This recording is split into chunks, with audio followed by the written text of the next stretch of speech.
জিৎ আর জিকার। আমি জানতাম আপনি ভালো মানুষ, কিন্তু আরজি কর কাণ্ড নিয়ে এমন কি বললেন জিৎ আর জিকার। আমি জানতাম আপনি ভালো মানুষ, কিন্তু আরজি কর কাণ্ড নিয়ে এমন কি বললেন জিৎ। আরজি কর কাণ্ডের মাঝে জিতের একটি ভিডিও ভাইরাল, যেখানে তিনি আরজি কর নিয়ে কথা বলছেন। আর সেই ভিডিও ভাইরাল হতেই নেট নাগরিকরা লিখলেন, বাঘের বাচ্চা। আরজি কর নিয়ে কি বললেন জিৎ? আরজি কর নিয়ে কি বললেন জিৎ? টলিউড তারকাদের আরজি কর কাণ্ডে চুপ থাকা নিয়ে প্রতিবাদে সামিল হয়েছে আমজনতা। তাদের দাবি, যখন বাংলার তারকারা বাংলার মানুষের পাশে থাকেন না, তাহলে কেন দর্শক বাংলা ছবির পাশে থাকবে? যদিও স্বস্তিকা মুখোপাধ্যায়, শ্রীলেখা মিত্র, ঋত্বিক চক্রবর্তী, সোহিনী সরকার রা পড়েন না এই তালিকাতে। প্রথম থেকে তারা এই ঘটনা নিয়ে গলা ফাটিয়েছেন। কোনো কপি পেস্টের পোস্ট শেয়ার করে থেমে যাননি তারা, বরং এগিয়ে এসেছেন সক্রিয়ভাবে। এরই মাঝে জিতের একটি ভিডিও ভাইরাল, যেখানে তিনি আরজি কর নিয়ে কথা বলছেন।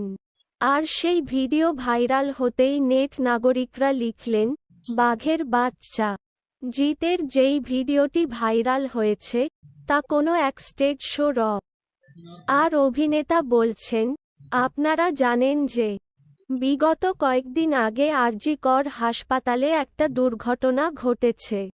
একজন মহিলা, তার সঙ্গে খুবই নির্মমতার সঙ্গে অত্যাচার করা হয়েছে, এবং এই নিয়ে আমি আজ সকালে সোশ্যালেও পোস্ট করেছিলাম। আবারও বলছি যে আর কিছুক্ষণ পরে স্বাধীনতা দিবসে আমরা পা দেব।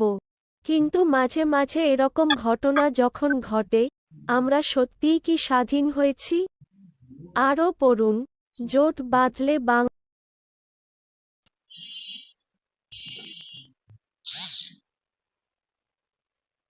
জোট বাঁধলে বাঙাল ঘটি, ছেড়ে পালায় হাওয়াই চটি।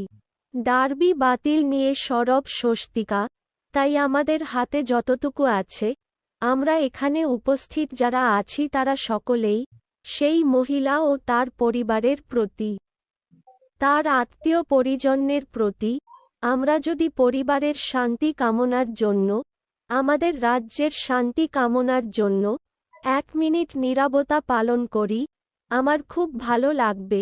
আরও যোগ করেন তিনি। জিহাদিরা হিন্দু শিক্ষক, পুলিশ, ডাক্তারদের, বাংলাদেশের ভয়ানক হাল। টুইট তসলিমার এক নেট নাগরিক এই পোস্টে মন্তব্য করেছেন, দাদা খুব গর্বিত আপনার জন্য। শিরদাঁড়া সোজা রেখেছেন, বিক্রি হয়ে যাননি। আপনি আছেন বলেই পৃথিবী এত সুন্দর আজও। দ্বিতীয়জন লেখেন, আমি জানতাম তুমি খুব ভালো মানুষ। আজ প্রমাণ হলো তুমি সাহসী। কোনো রাজনীতির পথে পা বাড়ানো ভীরু কাপুরুষ নও। দম আটকে আসছিল, ওরা গলা চেপে ধরে। মোহরের উপরও, ভরদুপুরে কলকাতায় আক্রান্ত দুর্নিবার মোহর। তৃতীয়জন লেখেন, এজন্য জিতকে এতটা ভালো লাগে। এত বড় সেলিব্রিটি হওয়ার পাশাপাশি উনি রাজনীতির আঙিনা মুক্ত ভালো চিন্তাধারার একজন ব্যক্তিত্ব।